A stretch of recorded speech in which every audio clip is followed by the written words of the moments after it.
हमें अपना जान के हो, अपना जान के प्राण भले छूटी हो, ई साथ नहीं छूटी हो, ई प्यार नहीं कम होई, ना दिल कबो दुखी हो।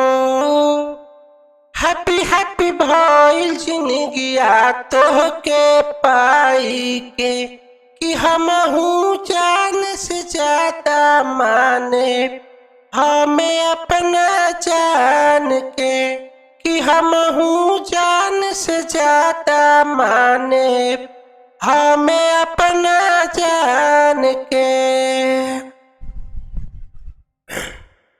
बगिया में मन खिल जाला हो, जेकरा के प्यार मिल जाला तो खुश होला मन जब दिल दिल से मिले। साथ देवे वाला जाने मुश्किल से मिले, रिश्ता नहीं टूटी साथों साथ जन्म ले, कि हमहू जान से ज्यादा माने हमें अपना जान के, कि हमहू जान से ज्यादा माने हमें अपना जान के।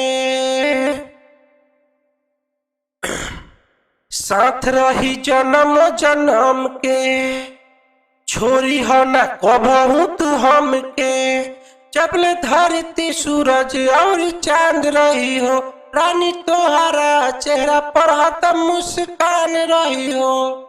रांझा हीर जैसे मनोज तो से साथ निभाई के, कि हमहू जान से ज्यादा माने हमें अपना जान के, कि हमहू जान से ज्यादा माने हमें अपना जान के, कि हमहू जान से ज्यादा माने हमें अपना जान के।